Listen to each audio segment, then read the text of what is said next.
Let's take this one. These are two Workday delivered metrics. That's why if you see, I don't have an option to delete them. So Yeah. these are Workday delivered. Let me take this one.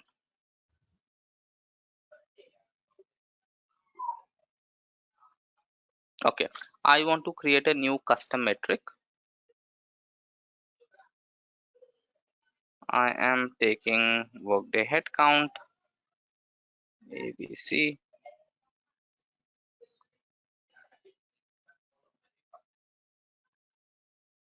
and here I can define a Workday algorithm, or it should actually allow me to create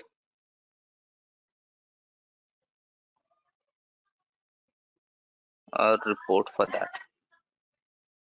So I can create a matrix report. I'm not able to find it here, but it should allow me to create a matrix report, which then allows me to to then determine the value of that matrix. So this is a completely different concept. Okay, trending reports are very similar to matrix reports. The only difference is there you use a trended workers data source. But Okay. for this okay, so let me start from there. It is, as I mentioned, it's created in exactly the same manner as a matrix report. On a matrix report, I think we didn't look at one thing, that is the ability to add a chart. So in a matrix report, you can also add chart or graphs, right? And how do I do that?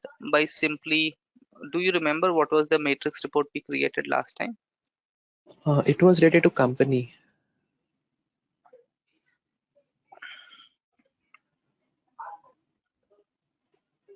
Okay, no problem. See, it has the same layout as report headcount. This is a trending report. Now, the first aspect of a trending report is that it is always based on a data source which is called trended workers. So trended workers is the data source which is used for creating trending reports. If you look at the data source itself, if you see any other data source, right, it returns one worker for each employee record. So if you look at the description of all active and terminated workers or any other standard or index data source, it always mentions that it returns one row of data for each worker. But trended workers data source, if you look at the description, it says it returns multiple rows of data for each worker. So Okay. what is the data that it returns? It returns activity data and snapshot data. So as you were mentioning just a while back, so at the end of each period, it will give you a snapshot of each worker, in the sense the status of the each worker. But for that period, it will also give you the activity. So what is activity? All the transactions that have happened on the worker, right? Now this data source only shows you data for the last 36 months. So this data source cannot be used to do a reporting which is greater than 36 months. So it automatically runs in the background at regular intervals, and it collects the latest data for you. So this is a special data source which is only used for trending reports, and the data source itself is known as trended workers. Now if I go in here, this data source has a lot of those fields that you were seeing. In all the other aspects, this is similar to a matrix report. The only difference is, see here, you don't have row grouping. You directly have column grouping, and then you have the fields to summarize. Now, why is that I don't have row grouping? Because the row parameter is time period. So what is trending? You want to see data over a period of time, right? So you want to understand the Yes. trend. So your time period is the row parameter. So for example, if I say I want to display time period on the column, now if you see, it is asking me for the row grouping. So one of the parameters is your time period. By default, it shows on the rows. Now, how do you define this time period? It could be a quarter, it could be a month, or it could be a year. So I want to display it on a monthly basis, or maybe a quarterly basis. You cannot display it on a weekly basis. So you cannot display your trending report on a weekly or anything which is less than a month. That's because if you see, this data source has to capture all the data. So if you display it on a weekly basis, this will increase the load on this data source. And that's why it is only restricted to last 36 months. So now what I need is, for each of these time periods, let's say I want to get the hire count. Now these are some fields which are only available on the trended workers data source or business objects. They are not available on any other business object. So these are all Workday delivered fields. You don't have to do anything about them. Similarly, I want to get the termination count. So these are all Workday delivered fields. So the ending headcount that you saw in your report. So if you see, you have termination count, involuntary termination count, voluntary termination count. These are all indexed fields which you see with this orange icon. So this is an actually an indexed data source. So if I go to indexing Okay. information, these are all indexed fields, right? So I want to display termination count. I also want to display the ending headcount.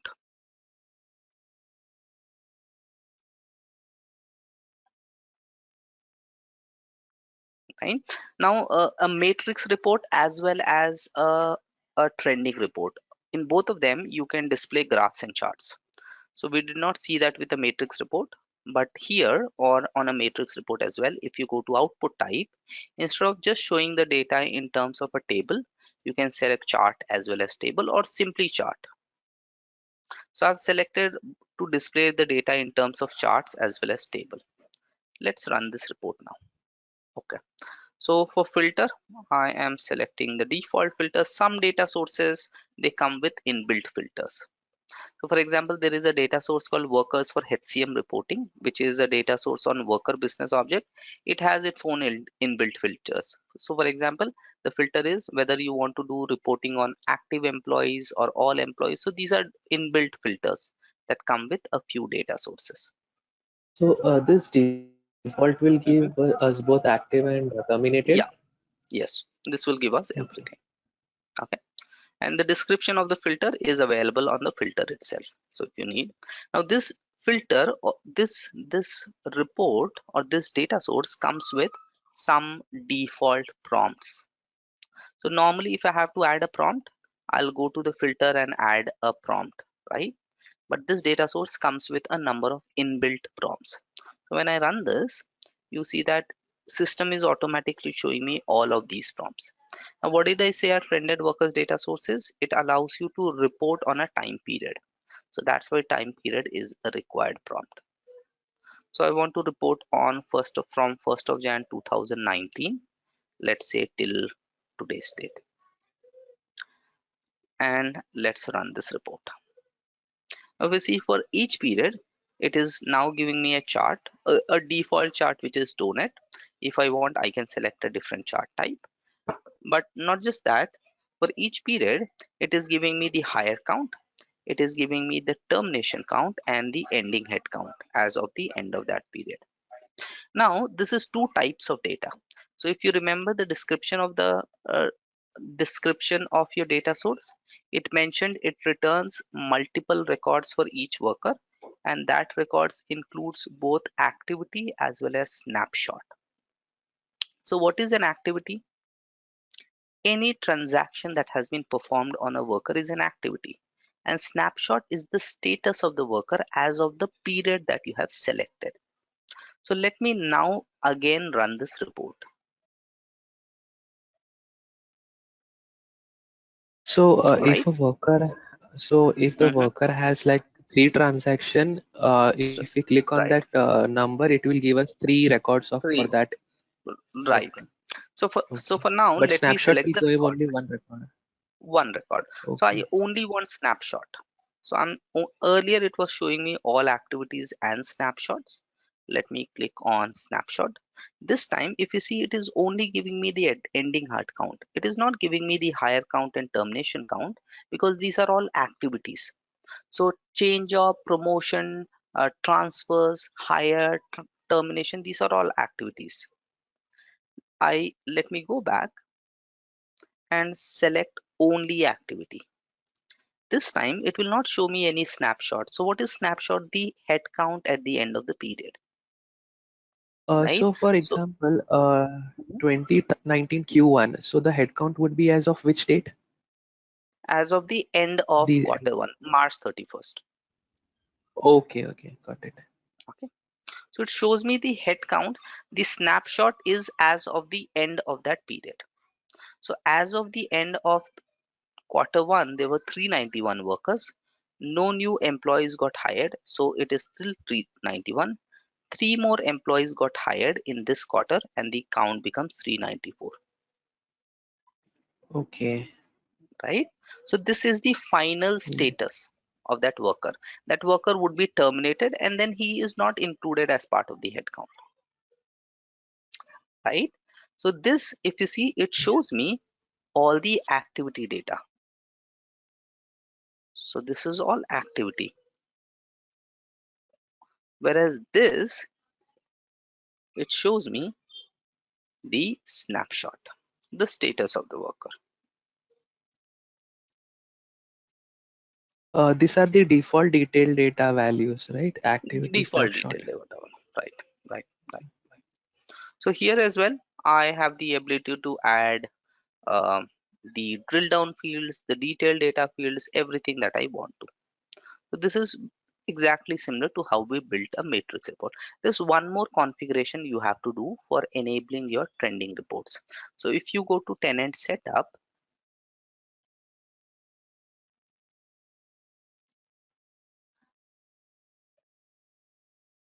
and go to tenant setup reporting and analytics, see your trending workers data source is not active by default. You have to activate it first. Any other kind of report, if you have data, you can build an advanced report, you can build a matrix report, you can build any other report, and it will fetch you that data.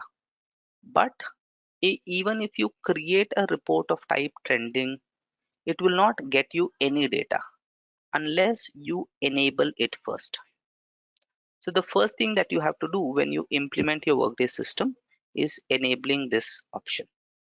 Once you have done that, then you can check the status. So if I come here, this is the task. So now if I come to this task,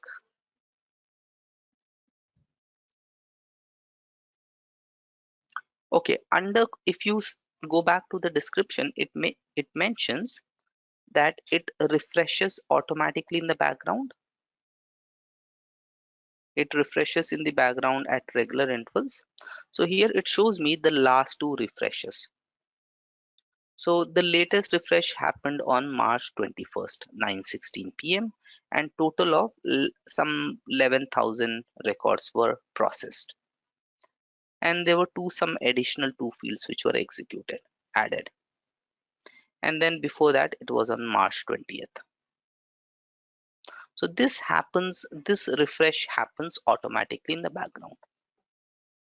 All right. What is important for Okay. us is the configuration. So here you define the trending start date. So by default, the trending start date will be set to 36 months in the past. So what is today? Today is March 2021.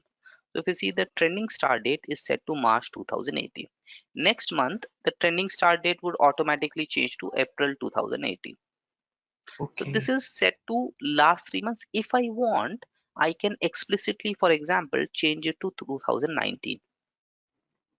So it is either maximum of 36 months or whatever I specify here.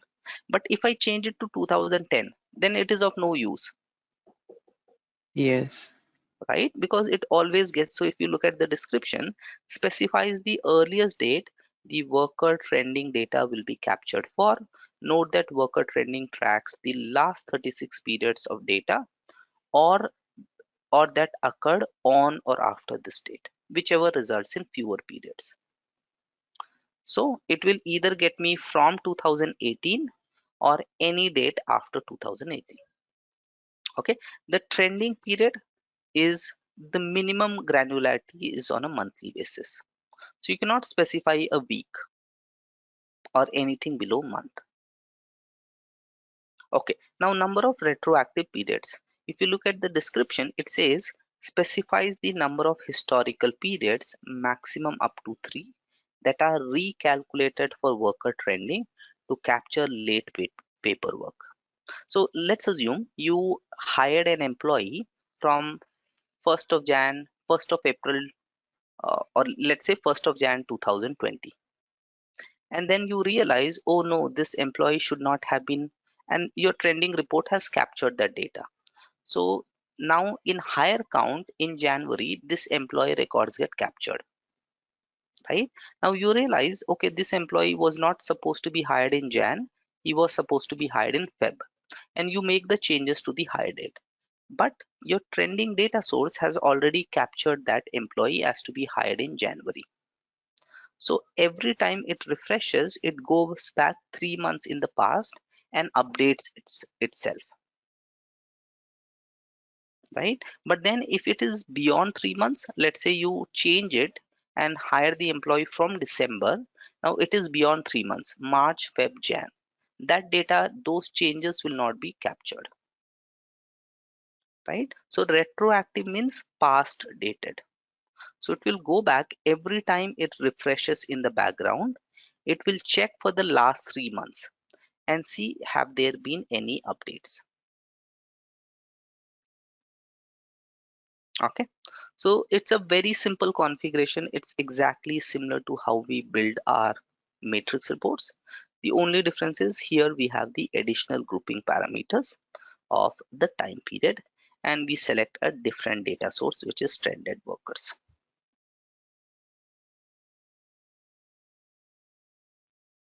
All right, Drill any down and question? detailed data is same It's as the exactly same. metrics.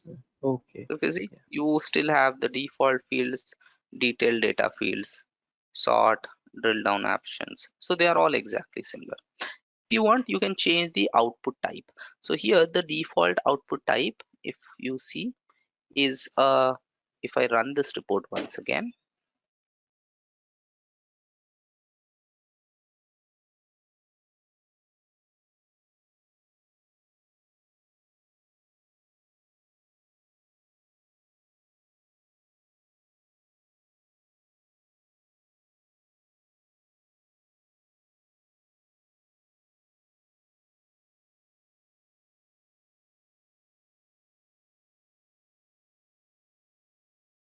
okay, so if you see, this is the default chart type and this is a donut chart, right? If I want, I can dynamically change it. So instead of donut, I can select column clustered or line or stack and so on and so forth. Now I can also change the default chart type on my report. So if I come back and edit my, and you see the same options on a matrix report as well.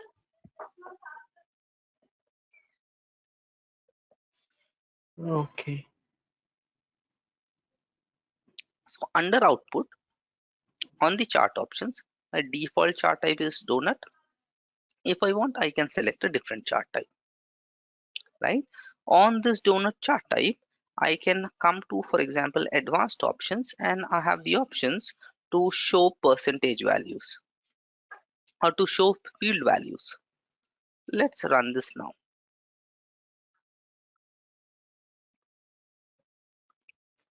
So if you see now, it shows the percentage values and the field values, Okay. So even in the right? chart, we can add the labels, right? I mean the column We chart. can, yeah, Okay. we can.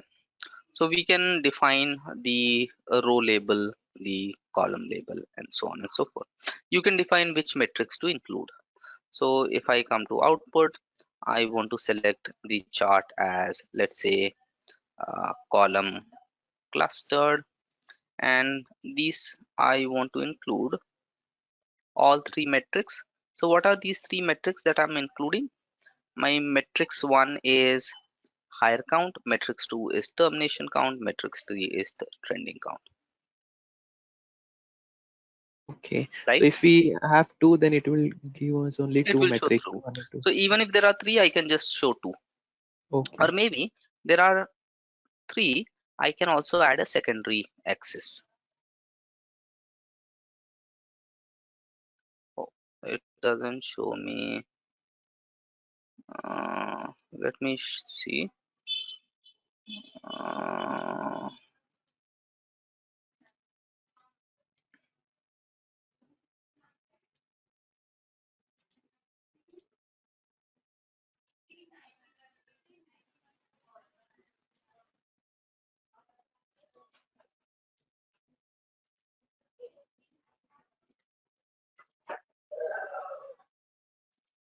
Okay. So what I want is, let me run this. So what I'm saying is I need a combo chart wherein on one axis I want to display matrix 1 and matrix 2, which is a column cluster chart, and matrix 3, which is basically the ending head count. So if I go back to the table, this is my matrix 1, this is my matrix 2, and this is my matrix 3. So I want the ending head count to be shown on the secondary axis, which I want to be displayed as a line. So based on the chart type you select, let's see, based on the chart type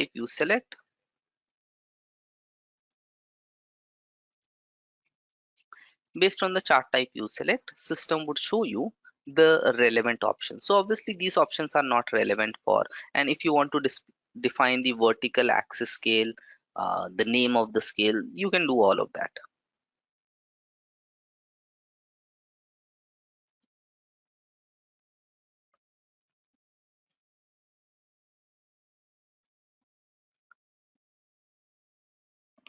Now if you see, these two are my hire count and termination count.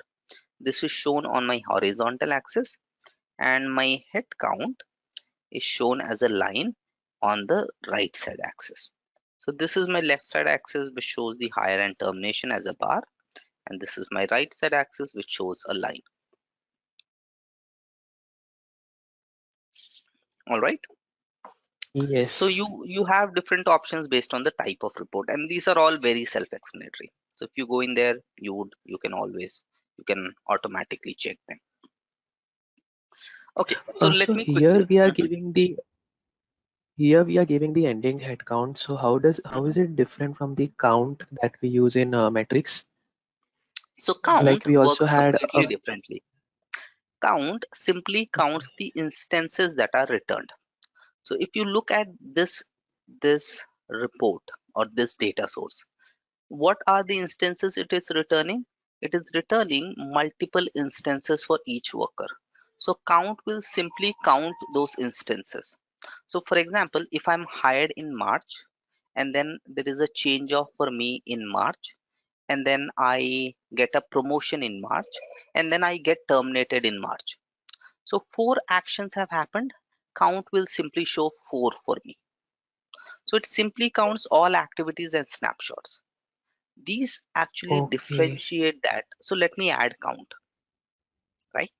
And let's see how does it look. So count is not relevant for a trending report because count only counts the instances that are returned. But in a trending report, the instances have to be segregated into an activity and a snapshot. So that's why I didn't add count, count here. oh, so any difference that we see between ending head count and count, that means there are some movements or transaction happened. Right. So if you The see difference is here, the count basically the is, time. Yeah, because these are all the changes that 1196. have happened that for that worker, Mhm. right? This could be, so Okay, all the transactions that have happened. This includes hires, transfers, change offs, promotions, everything. So count itself has no significance here. okay, All right. So again, the instances were 1173 in quarter two. In quarter three, we have 1173 plus three more hires, plus there could be other transactions that have happened. So if I click anywhere, it will show me both activities, snapshot. So it shows me all instances. So for each worker, if you see, there are multiple instances. So why are three snapshots returned? Because this is a quarter, right? So each quarter, each month, system is capturing one snapshot. So this count is simply showing me all of those three snapshots for each worker. But here, because I'm grouping this based on a quarterly basis, system only shows me the count of the worker as of the end of that period, right? okay, So count doesn't do anything. It doesn't have any intelligence. It simply counts whatever instances are returned. got So it. for each month, system returns one snapshot, and this is simply counting that. That's all it is doing. Okay. Okay. So that's how count looks. Okay, let me quickly show you a composite report as well. So, what is a composite report? A composite report allows me to group one or more reports, one or more matrix reports, right? So, let's say I want to create a, a custom report for getting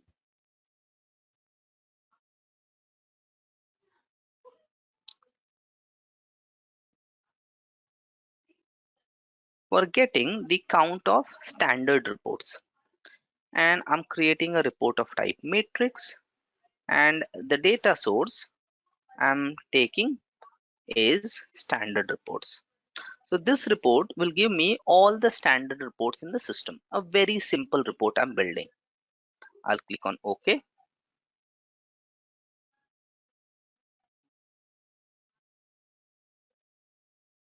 right? I want to check based on the report type,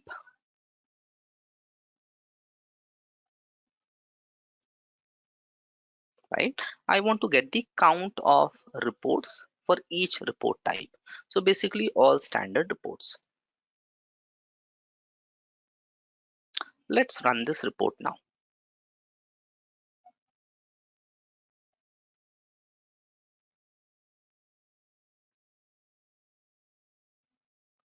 So if you see, this report is giving me a count of all standard reports based on the report type. So there are 1588 advanced reports, 775 matrix reports, 194 composite reports, and so on and so forth. I want to see the details of those reports. I can click here and it gives me all those reports. So these are all standard reports of type advanced that Workday has delivered. So all calculated fields, all contingent workers, these are all Workday delivered reports. Okay, similarly, I'm creating one more report,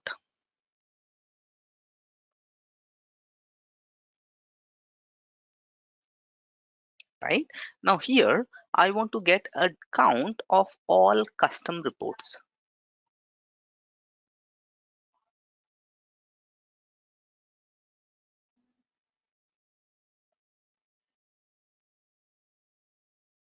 right?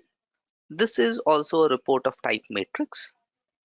And here the data source is all custom reports. So how do I know there is a data source? I had a similar requirement in my project.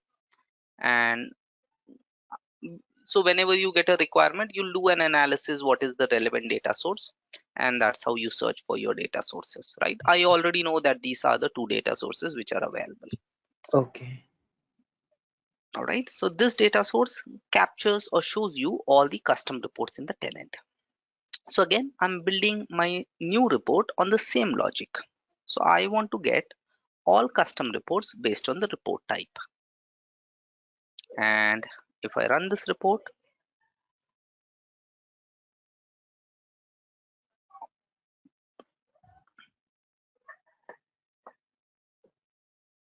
and here I go.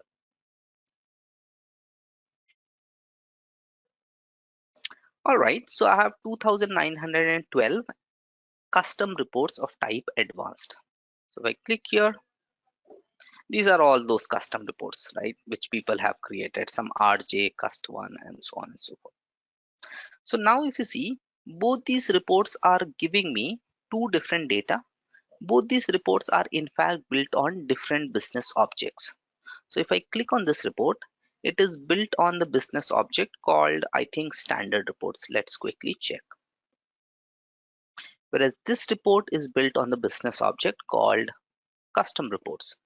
Now you cannot use more than one business object on a single report. What you actually want is a count of all reports of type advanced, a count of all reports of type matrix, and so on and so forth. So this is how you are looking for data. So ultimately what you need is, so let's say this is what you need. So you need for report type advanced, you want to know how many oh, you want to know how many standard reports are there. Let's say there are 100 standard reports. and you want to know how many custom reports are there. Let's say there are 50 custom reports, and you want to know total reports, which is obviously 150.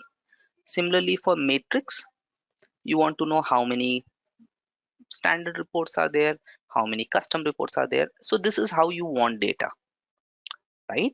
But the problem is you cannot get the data because this data is on two different business objects and two different data sources. So while you can get this information, you cannot get it together on a single report, right?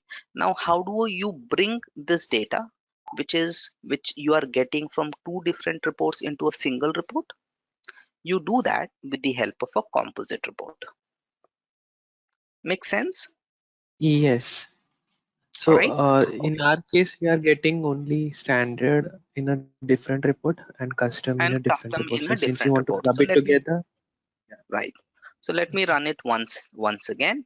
So I have two reports that I have created. Both reports are built on completely different business objects, completely different data sources. What I ultimately need is a single report which will show me all advanced reports of type custom and standard, all matrix reports, all composite reports, and so on and so forth.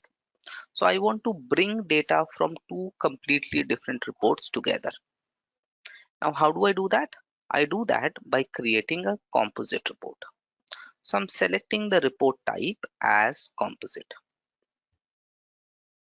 right? And I'm giving a name to my report, and I'm calling it all reports in tenant, right? Now, prompt set is a concept which is used in many areas in Workday. So the prompt set is a concept wherein you have the ability to pass parameters to a number of reports together. So because a composite report includes multiple reports, and there could be some common parameters you want to pass to all of those reports, which is basically the selection parameter, then you can define a prompt set. So obviously no prompt set is relevant for us. Prompt set, as the name suggests, it allows end users to enter values when they run that report, and those values are passed on to all the sub reports which are part of that main report. Okay, so I've selected the report name. The moment I select the report type as composite, my layout completely changes, right? So here I don't have to select a data source, I don't have to select a business object. And the reason for that is a composite report allows me to bring data from different sources. And each of those sources could have a completely different data source. They could have a completely different business object. Then the question is, how would I join these different reports?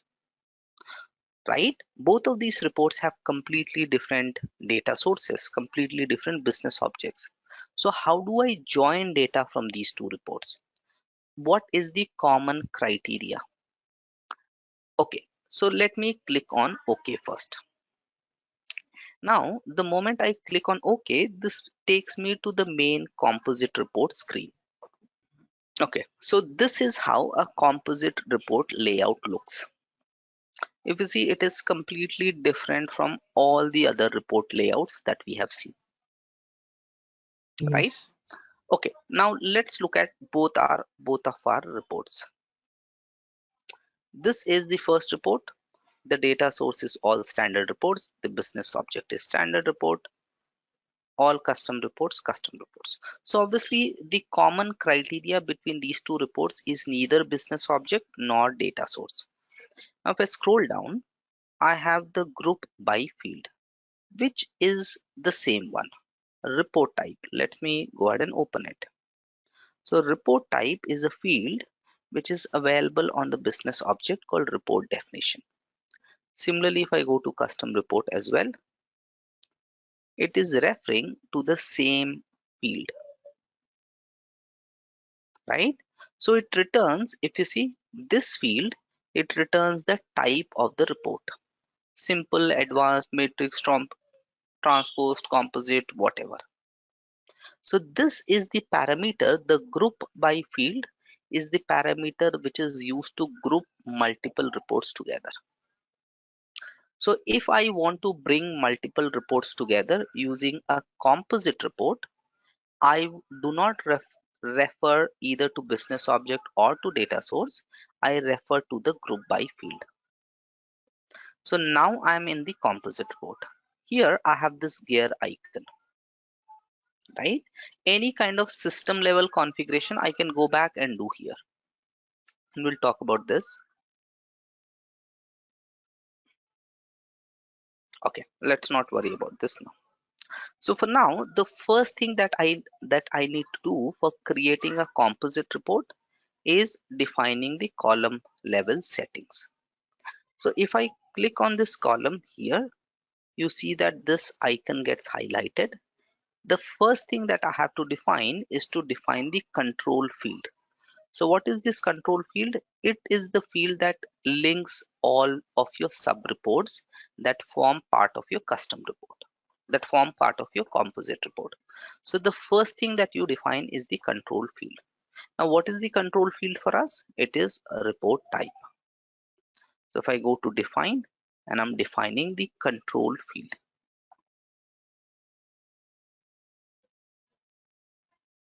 All right. So I'm calling this as this field, I'm calling it as report type.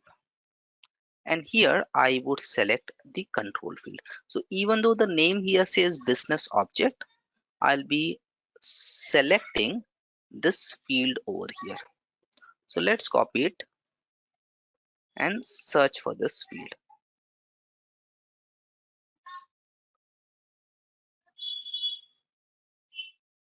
So report type is my control field. So this control field is acting as the business object on this composite report. This is actually Okay. not a business object. This is simply a field, right? The actual business object for this field is report definition. But for the purpose of this composite report, this field acts as the business object and it is called the control field. Okay.